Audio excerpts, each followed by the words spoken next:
Well, the one thing I want to bring up first of all is the news that the SFA, Willie Collum, we expect them to explain the Auston Trusty, I guess, yellow card yesterday. A lot of people think it should have been a red. What do you make of that, Scott? I'm not surprised, Daniel. I mean, he obviously does his VAR show every month on YouTube, I think it is. So there's no doubt they'll look back at the the incidents for the game yesterday, and there were a few. I think Willie Collum will probably phone Danny Rowe and apologise for the Trusty incident, because he's done that in the past with managers this season. I think that when there's been a kind of glaring mistake for the officials. So I'd be surprised if there wasn't a call. And I know Rangers said last night, this thing about seeking an explanation from the SFA, it seems to be the kind of done thing these days. Rangers have done it quite often. I don't really know what the point of that is, other than kind of pandering to the supporters. Supporters are obviously angry, so the club need to be kind of seen to be doing something. But I think it'll just be an apology, probably from Willie Collum about the decision. And then I'm sure in the VAR show, well, look, I'll be amazed if he doesn't. I'm sure in the VAR show he'll say that the referee got it wrong. VAR certainly got it wrong, because they should have at least asked Nick Walsh to go and have a look at it. But in the grand scheme of things, what does that actually do? Does it make Rangers feel any better? Make the fans feel any better? Probably makes them feel worse when they get an acceptance from the SFA for Willie Collum that a big decision in a big game, they've got it wrong. So, that's if you're taking it as read that it was the wrong decision. I mean, we had Des Roach on last night, Scott. Didn't seem convinced. In fact, he started from a position of the booking was the right decision, then kind of wobbled a bit, got to a point where he said, well, yeah, I couldn't have argued against a red card, and then kind of doubled down on his previous. It's a bit all over the shop. So, well, it's not everybody is looking at that and saying that's a red card, Scott. No, I'm surprised that an ex-ref like Des, who I've got a lot of respect for now, thinks that kicking an opponent in the head is accepted in the football pitch. Is just part of the game. No, just another yellow card challenge. No, that you'd get away with in the middle of the park. I'm baffled by that, I must admit. Well, I said last night after the game, I think when we were at the game, at first glance, you just think there's no much in it. The Trusty and Butland kind of challenge, I think it's a kind of coming together. You think if the ball's there to be won and Trusty's went for it and he's maybe caught him, fine, it's a yellow card, but it's a normal football challenge, football incident that you get in games. But that wasn't normal. I mean, that was, first of all, the delay, that kind of 2-3 second delay where Butland's got the ball in his hands, and then Trusty decides that he's going to flip the leg out and have a sly kick at him. But also, I think it was 2 or 3 seconds, Scott. 2 seconds? 2 or 3 seconds in slow motion, maybe. I think it all happened a great deal quicker than slow motion. It certainly wasn't 2 seconds. But I let you have got a problem with emotion. There's no need for his leg to go there. There's no reason for his foot to go where it did. And it looked like a deliberate act to me. I agree with that. 100%. And also, Jacko, I think the telling thing, having watched it now several times, is Auston Trusty's reaction. I think he knows immediately that he's had a rush of blood to the head, and he's immediately apologising and trying to put the hands down, saying, I didn't mean it. He knew instantly that he'd caught Jack Butland, and he knew how bad it would have looked, because he clearly knew that the keeper had the ball in his hands. So, look, you're right. I mean, I've heard people arguing, saying, there's not enough force, there's no brutality there, excessive force, whatever the phrase might be. But I think the vast majority of people would accept that it was very unusual. It was a rush of blood to the head for Trusty. Even listening to the pundits on the TV yesterday, Neil Lennon, Charlie Mulgrew, I think it was Stephen Davis. I mean, they all were convinced it was a red card. So he's a lucky boy. So listen, maybe Willie Collum doesn't agree with that, but given some of the incidents that have happened this season, the ones that they've got wrong, I'd be surprised if there's no a phone call there and a kind of holding of the hands up to say, look, we got that wrong. But as I say, I think that really good. I think the interesting bit is going to be releasing the audio, not just on that decision, but on the other key moments in the game. You need to, in order to get the proper context, you need to hear what's been said by whom at what moment. Because I thought what was really interesting about the conversation with Des last night is I think he's absolutely right. In a situation like that, VAR seems to be out reffing the ref. Surely VAR's job at that point, and I think it was Andrew Dallas was VAR. I can't remember who his assistant was, but in that situation, surely they've got to defer to the actual match official and say, you might want to go and look at that on the screen.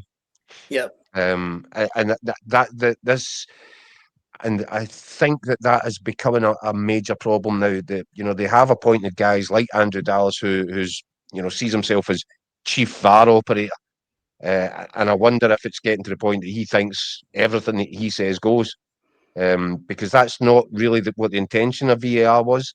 The intention of VAR was, did the ref see that properly? If you don't think that you saw it properly, just send him over the screen and let him make a decision. It's not your job to sit there in a studio someplace deciding how to referee the match. That's a worry, and I think that's a real concern where our use of VAR or misuse of VAR is concerned right now. And I think the same thing applies to the Ralston penalty. Absolutely the same thing applies. That the guys in the studio seem to have looked at that and said, "Yep."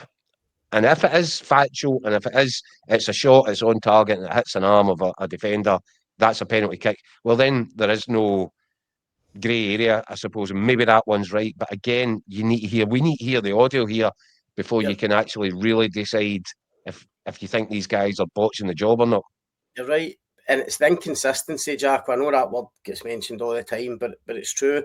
And look, this isn't I'm not sitting here saying, look, first of all, Celtic deserved to win the game yesterday, 100%. Right? Need to make that clear. Rangers were so poor in the first half. Celtic were the better team and deserved to go through. And listen, I think there was other decisions that Nick Walsh got wrong, and I can understand why I see a lot of Celtic fans today calling for saying Cornelius might have warranted a red card for the challenge on Kenny as well. I can see an argument for that. I don't think it's cut and dry, but there's an argument there.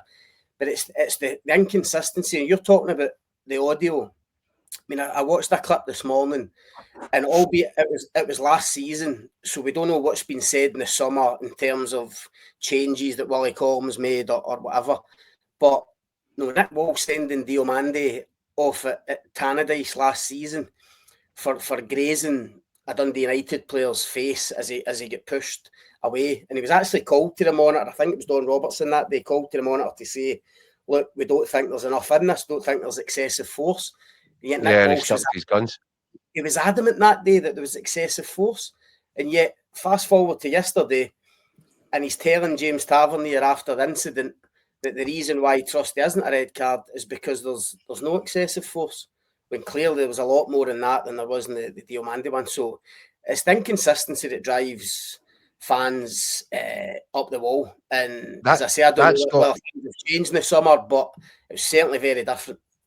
That, Scott, isn't just inconsistency. I remember obviously the incident at Tannadice, and I remember what my feeling was at the time, and what I think I said on the show, is that another way to misuse VAR is for a referee to use it to vindicate his decision purely on the basis of seeing what he wants to see. And that's what I felt happened at Tannadice that day. That, in spite of the evidence that was in front of his face, he saw just enough to say, I can get away with this. I was right. It proves my point. Proves my decision was correct. And you wonder a little bit if because that's a misuse. That's not what it's there to do. It's there to give you the opportunity to see things more clearly, things that you might not have seen properly with your own eyes in the heat of the moment. It's not there to be used to say, yep, well, there's just about enough there for me to say that was the right call. No, that's not it. And I thought, I'd hoped that we were getting into a position with VAR in Scottish football that it was improving, or use of the technology was improving, getting better, and the decisions were ultimately, more based in fact and good decision making. I fear that for whatever reason over the last, I don't know, 12 months, it seems to be going slightly haywire again. Yeah. And if anything, it feels to me as if the whole thing, when I thought we were getting used to it and getting better at it, I think we're in a state of regression right now with the way that we're using VAR, and that drops at Willie Collumstone. Exactly. Even just quickly taking away for the Old Firm, you look at that decision in the St Mirren Hearts game. Yeah. The other night. I mean, it's just terrible officiating, and that's, as I say, VAR should be helping us, making the game better, getting more decisions right. It seems to be going the other way, and you need to put that down to ultimately, the incompetence of the officials. And I honestly, I always try and kind of back refs. I know how hard a job it is, and VAR's meant to be helping them. I'm not sure if it is helping them. I'm not sure if it was actually an easier job for them when they didn't have VAR, because there's so many talking points and controversies now. There's a lot of uncertainty, I think, within officials, whether that's on the pitch or in the VAR room. And I don't know, it feels like there's been a lot of, I'm talking about Willie Collum coming out and apologising and holding their hands up. Feels like there's been a lot of that in the last year or so. And I know he keeps saying, and listen, I like the way he comes out in the VAR show, and I think he's honest, and I think it's refreshing the way he talks about incidents and decisions. I think we need that. But he keeps saying they're going to learn from it. Lessons will be learned. Officials will get better. They're coaching them. They're training them. I'm just not seeing that improvement, I must admit. Certainly not in the last 12 to 18 months. And that's the critical part, Daniel, because if you keep on having to do it, and this was always the worry that referees had about speaking after games, explaining decisions.